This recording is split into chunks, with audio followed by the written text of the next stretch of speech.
Oliver Straw. Questions for Oliver? Greg? Ollie, you've been here a complete year plus now. So the difference is, what have you worked on this spring since you have a year of experience under your belt? Just being more comfortable with the guys that I'm out there with.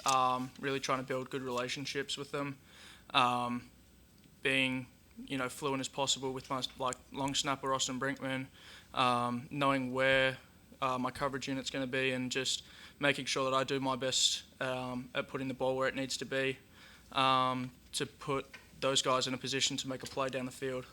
So that's been an emphasis throughout the spring ball, just making sure that I know the guys on the unit and making sure that I put the ball where it needs to be so that they can make a play. Are there different things that you can do now that maybe you didn't show last year? More roll, punt, more, different aspects of it? Yeah, obviously last year I was mostly rolling out.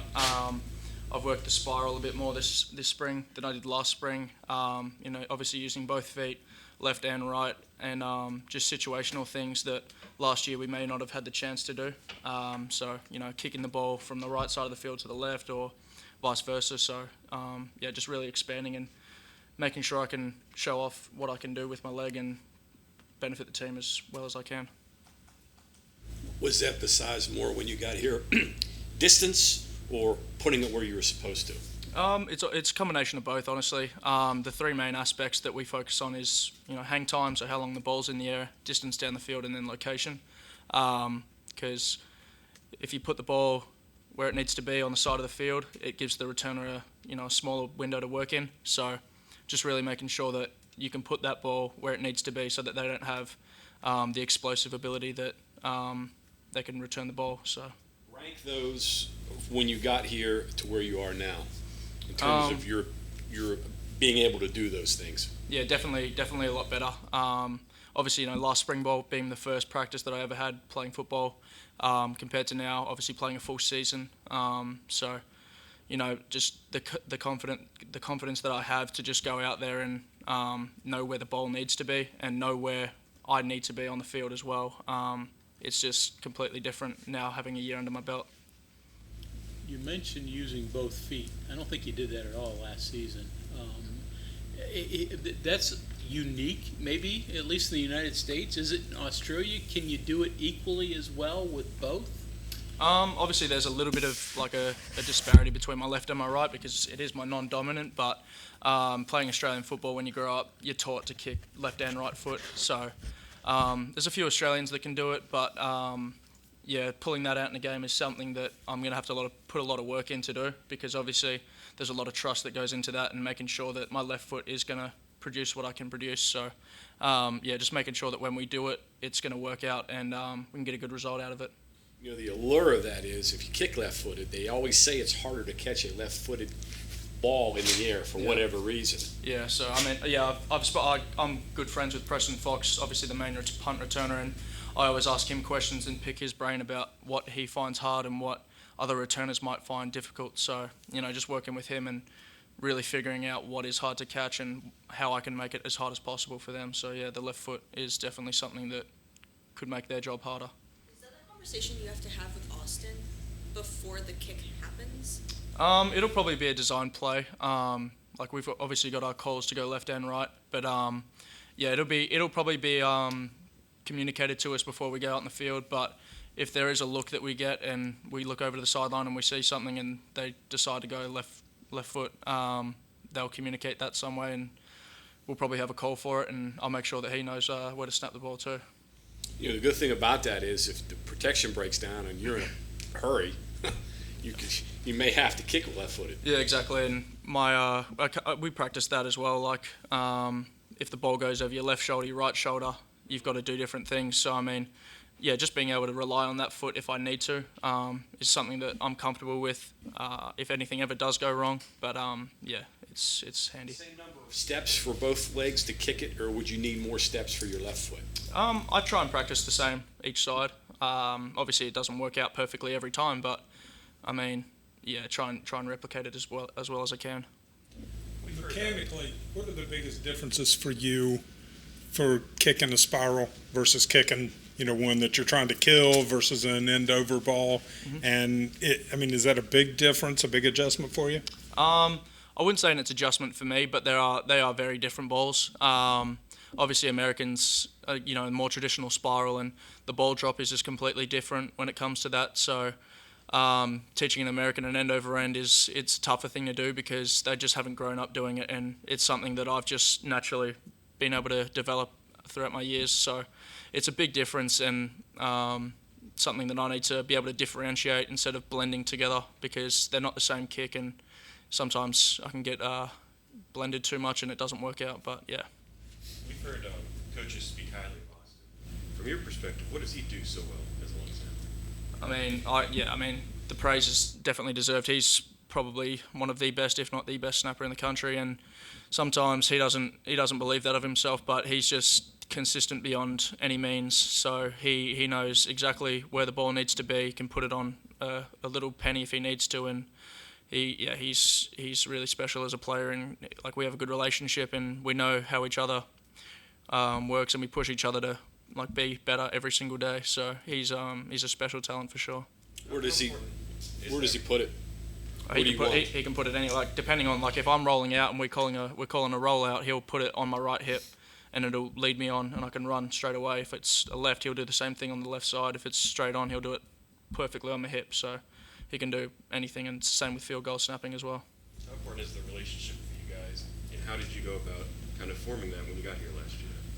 It's actually, it is really important, and I probably underestimated that when I first got here. But it just happened naturally. Honestly, we get along really well. He's a really hard worker, and he pushed me along to be as good as I can, and I always try and do the same with him. We both are hardest critics, so I mean, we both get down, and the other one picks each other up. So it's just a relationship where we build off each other and push each other to be the best we can be. I think it's tough for Con fan to kind of notice his success since it's not really measured by any statistic. He really only is going to stand out if he's messing up. Yeah, most definitely, and that's the hardest part about his position is that it's not a glamorous position, similar to any specialist role really. But yeah, his job is just to get the ball back, and he does that perfectly every time. And he's to people that know about long snapping and snapping in general, it's pretty special what he can do. So he definitely deserves the recognition because I wouldn't be able to do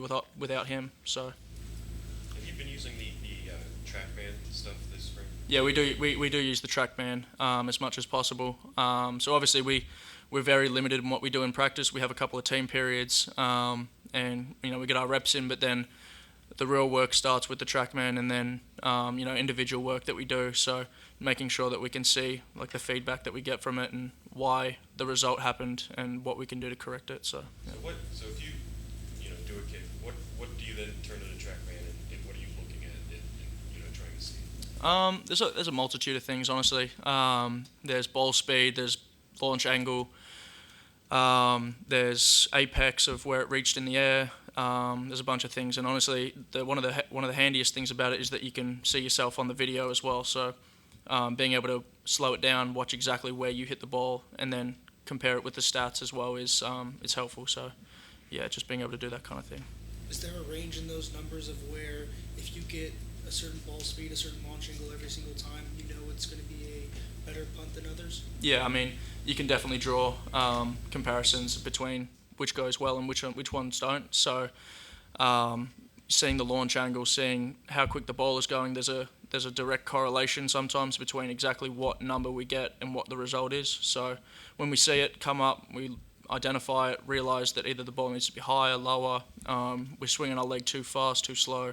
So there's direct comparisons that we can make from that. What's a good number for a launch angle? You want to be aiming on a spiral for 45, 50, just so your leg can come up through the ball and not out through the ball, because otherwise it's just going to go really low. As I said, the end over end and the spirals are completely different, and I hit my end over ends really close to the ground, and it's something that the coaches have had to kind of realize is different in terms of spirals. It's not going to be the same, but yeah, you want to be looking for a 45, 50 launch angle when you're kicking spirals to get hang time and distance. Have you created any kind of relationship with Pat McAfee? I haven't yet, actually. I did reach out to him before the pit game last year, But obviously, I mean, he's getting millions of DMs every day. So I would love to meet up with Pat at some point soon, because I've obviously learned a whole lot about him since being here, and I knew about him before I got here too. But yeah, he's a legend for Mountaineers. You might even enjoy a beer with him. Yeah, maybe when I turn 21. What was that game like for you? Your first football game, full house, nerves? What did you feel for that one? Honestly, running out there, it was just adrenaline. And then when the game started and they called on me, I think it was the first set that we had down the field to go out, I just blacked out, honestly, because it's something that you don't really know what to expect with. And when you go out there, you just do your job, and you don't really think about it, because obviously the millions of reps that you put in before that are for that 1, 2, 3 reps that you get in the game. So it's just a thing that you have to take in while you're on the sideline, and then when you're on the field, you do your job and, do it well. So many of your really good punts last year were end-over-end punts that didn't travel a lot of distance in the air or even down the field, but you were able to place them in spots where they bounced away from returners, things like that. Are those always called, or do you have an option if, hey, you see a gap and you say, hey, with this protection, I think I can kick it there? Do you have some freedom in that area? Yeah, I mean, as I got more confident last year and started understanding when teams were going to rush, when they were going to hold up, I felt myself able to, slow down a bit more, take my time, which you might have seen a couple of times against like Oklahoma at the Oklahoma State game. I just slowed down, waited a couple of seconds, and then got the ball off instead of just rushing. So, I mean, it's just really depends, honestly, what we see coming, because yes, I can pick it up, but if it's not going to get us the result that we want, then maybe not. But yeah, I have the ability to choose where I can put the ball, but as long as I do what the coaches tell me and put the ball where they want it and we cover it, then I don't see any issues with the job. So yeah. You like punted it all in a college game before Pitt, right? Yeah, correct.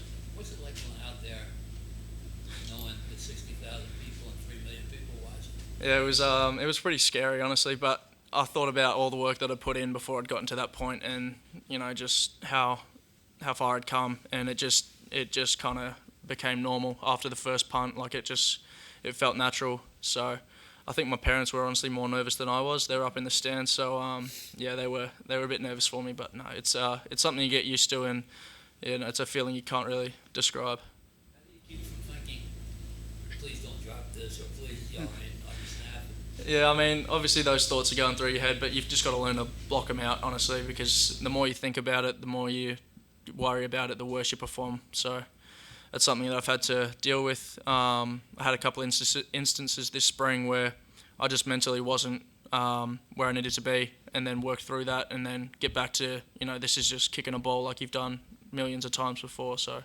it's just something you have to overcome. Can you fake one in the future? I mean, I would love to, but obviously there's a time and a place on the field. So, I hope we put it in at some point for me to throw a ball or run it. But we'll see. We'll see what the future holds for that one. Have you watched So you get Josh tackled. Grouden's Yeah, that's right. video of his fake from a couple of years ago? Yeah, I've seen Josh's old his film. I pulled it up. I actually studied a bit of it this spring. So yeah, no. Hopefully we'll pull out a fake. I've been sending my Coach Coons, a couple of fakes. So yeah, we'll see. But yeah. Okay, anything else for Oliver? All right, thank you very much. Appreciate it, guys. Thank you.